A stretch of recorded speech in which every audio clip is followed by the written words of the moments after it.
नमस्कार, आपके साथ मैं रोहित कुमार। आप न्यूज फॉर नेशन पर। बिहार में मौजूदा राजनीतिक घटनाक्रम जिस तरीके से तेजी से बदल रहा है, उसके बाद उसी बीच आप कह सकते हैं कि बीजेपी तमाम चीज़ों पर नजर बनाए हुई है। और इसी दौरान बीजेपी की राज्य कार्यकारिणी की बैठक जो है दरभंगा में हुई है। इस बैठक में बीजेपी की तरफ से कई महत्वपूर्ण जो एजेंडे हैं वो पास किए गए हैं, उस पर सहमति बनाई गई है और आगे आने वाले वक्त में इसी रणनीति पर काम करने का फैसला लिया गया है। बता दें कि बीजेपी की राज्य कार्यकारिणी की इस बैठक में राज्य के तमाम बड़े नेता जो हैं बिहार के दरभंगा पहुंचे थे और वहीं पर ये पूरी बड़ी मीटिंग हुई। इस मीटिंग के सहारे जो है आगामी 2024 के लोकसभा चुनाव के साथ साथ बिहार में मौजूदा राजनीतिक संकट जिस तरीके से नजर आ रहा है, उस पर भी खूब चर्चा हुई है। इस मीटिंग में बिहार में लगातार बढ़ते अपराध, लूट, अपहरण, प्रशासनिक अराजकता, भ्रष्टाचार के भीतर एवं विकराल स्थितियों से बाहर निकालने में सफल हुए थे, इस बारे में चर्चा हुई जब बिहार में इंडी की सरकार थी तब। लेकिन अब जब नीतीश कुमार उसी जंगल राज के शरण में जा चुके हैं, तब बिहार की जनता माननीय नरेंद्र मोदी के विकसित भारत में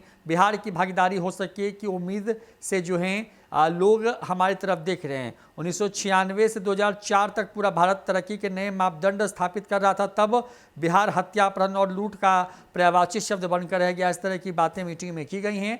इस पूरी मीटिंग में जो है बड़ा हमला बोला गया है बिहार के मौजूदा नीतीश और तेजस्वी सरकार पर। कहा गया कि जब से सरकार बनी उसके बाद से बिहार की स्थिति बद से बदतर होती जा रही है। इस मीटिंग में क्या कुछ हुआ, इस मीटिंग में किन बातों पर चर्चा हुई, आपको छोड़ जाते हैं पूरे बयान के साथ। बिहार जो अग्रेशन करने का काम हो रहा था वो पिछले पायदान पर क्रमशः जाने का काम हो रहा है।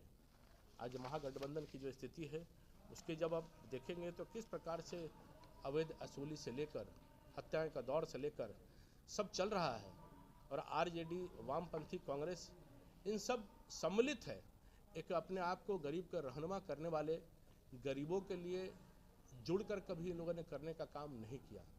आपको सर्वविदित है, जब भी हकबारी की बात होती है, आरक्षण की बात होती है, ईडब्ल्यूएस के अंतर्गत सबका साथ सबका विकास देने की बात होता है तो माननीय प्रधानमंत्री जी के नेतृत्व में मिलने की बात होती है। जब अपनी सरकार सम्मिलित होती है उसमें ही आरक्षण का दृष्टिकोण हमको मिलने का काम होता है। इसलिए आरजेडी ने जो सरकारी नौकरी को आरक्षण देने की जो बात कही वो अपने आप में दिखाई दे रहा है कि वो छलावा है। सब प्रकार से, सभी प्रकार से एक समावेश यही था कि हम ऐसे संकल्प लेने का काम करें कि ये वर्तमान सरकार केवल छलावा के आधार पर, गरीबों की गरीबी के आधार पर दिखाने के काम करने के आधार पर कुछ कर नहीं रही है। हम संकल्प लेते हैं कि आने वाले जितनी योजनाओं का हम संकल्पित करने का काम किए हैं कि गरीबी तो दूर हुए ही और एक विकास उन्मय अपने आने वाले समय में 2024 का चुनाव के अंतर्गत 36 सीटों से ज़्यादा का विजय निश्चित तौर पर हम माननीय प्रधानमंत्री जी के नेतृत्व में हम हासिल करने का काम करेंगे।